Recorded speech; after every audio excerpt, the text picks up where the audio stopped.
Good evening. It is Wednesday, July. Um, what is it? Wednesday, July 17th. Um, Tomorrow's clinic day. It's Journal 110 and T plus 105. I'm glad I'm going to clinic tomorrow. One of the things about one of the troubling things about this disease and the treatment is you don't know if you're tired because you're tired or if you're tired because your hemoglobin has crashed or something else has gone wrong um, until you see the doc and get the blood work done and figure out what's going on. Uh, I chose the word troubling uh, because our language is filled with nuance and words are important. Something I'm going to probably talk about more tomorrow um, as I'm finishing up the final work before we actually have printed copies of the book Misfire, my book Misfire that I can hold and then send out. But we will have that, and we'll have the ebook ready.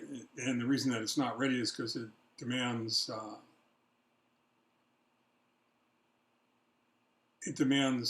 keywords, which are critical in the age of digital anything, and it demands categories. One of the problems with Misfire is that it doesn't quite fit comfortably, completely, neatly into a category. It's either a novel that's got a business book built into it, or it's a business book that's, wrapped in a novel. So right now I'm working on that. That's the last thing I think I have to do, although every time I think I've done the last thing I thought I had to do, I wind up having to do something else, which is all kind of fascinating kinds of things. But something else that's troubling that I thought I'd talk about tonight is the word cascade. Um, how dominoes, when they're stacked or formed into patterns, can be stacked and formed into patterns so that when you touch the first one and knock it over, it'll knock all the other dominoes over. And to a large degree, all of the things that Leslie and I have been through with regard to this disease, the stem cell bone marrow transplant treatment and recovery, all involve cascading stuff. And there are some really good examples of this. I think um, we wanted to be sure that the house is clean. Really clean. Um, I can't allow contaminant to come into the house um, from outside. I have to be so careful not to allow contaminant to come in from outside. Otherwise, I'd be spending my whole life in gloves and a mask and a hat. And fortunately, I'm not as cold all the time as I was. And I would find that very, very disconcerting. So we had our air conditioning service company, and I've known these people for a very long time. I've done business with them before. I really like them a lot. Called them up and said, "Listen, we need you to come out to the house, and we need you to take a look at the air conditioning system, and we need you to go ahead and clean the filters. And if there is some alternative that would provide a better filtration solution to my unique needs, I'd like an estimate on that." And I need you to do this. I'd like you to do this just before we come home from Duarte, from the City of Hope, from Azusa. Um, I need to have it done beforehand. It's critically important that I have it done beforehand. And we're having a professional cleaning crew come out just after you're done to make certain that there are no remnants of dust or contaminant or particulate matter or spores or bacteria in the house. They're going to disinfect everything. So, you know, the cleaning crew was pretty straightforward.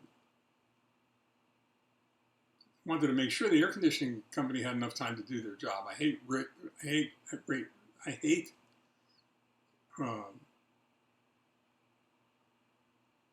forcing professionals to race around, and I'm always afraid that shortcuts will ultimately come back and bite you. In the end, if you force somebody to do that, certain jobs take a certain amount of time. Doing them well takes more time, and let whoever's doing the work, you know, certified professionals do what they do best, and don't put undue pressure on them to finish it faster. So we wanted to be sure that we gave them enough time, never realizing that what was about to happen was going to happen. And that was that when they got here and they looked at the filtration system, they looked at the air conditioner, which is over 18 years old, the system itself, and they went up in the attic. They found that the house, being as old as it is, we're the original owners, and we bought it in 1973. So you can do the math on that one. They were using fiberglass ducts because they were light and they were cheap. The problem with that is that after 40 some odd years, they're starting to disintegrate.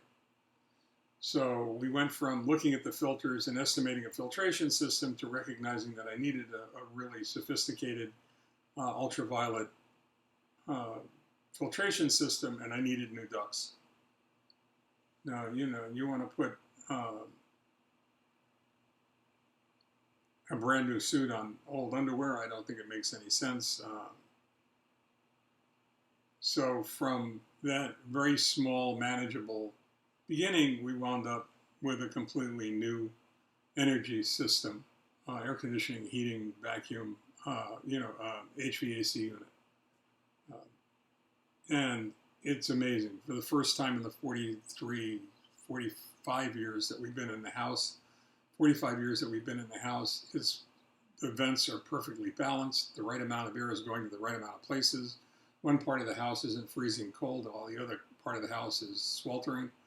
It was certainly well worth it, and we're finding that there's far less dust anywhere. And that worked out fine. The other place that it became apparent is something that's really silly. I have an espresso coffee machine. I love my Nespresso machine. I love coffee, so I love some of the flavors that they have, and there's nothing that could possibly be easier. The problem is that we left the house for 4 months, and there is no real way, because the internals are protected. You can't take it apart to do anything with the internals, to protect yourself from mold or from scale or from bacteria that could form inside the machine where you can't see the bacteria anyway. So I called up Nespresso as a member of the Nespresso Club, and I said, "How do you fix this? You know, how do you scale the machine? How do you clean it? How can I be sure? I have to be 100% sure that there's nothing that I'm going to come in contact with that can cause an illness, because I don't react to that bacteria the same way that everybody else does." And the woman that I talked to was amazing. It was just an amazing example of everything a really high quality employee associate should be. We went through it step by step, and finally she just turned around and she said, "You know, Mr. Schneider, I'm not really comfortable telling you to go ahead and do this. It would be enough for most anybody else, but since you're 100% immunocompromised, I'm not sure it would be the best solution for you. How about it if I go ahead and give you what turned out to be an incredible discount on a new machine so you don't have to think about that anymore? And that's exactly what she did. She, what happened?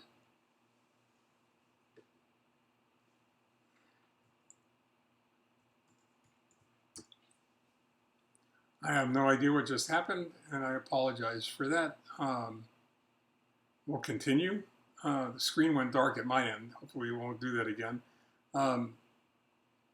So I just got my new espresso machine, and that came in.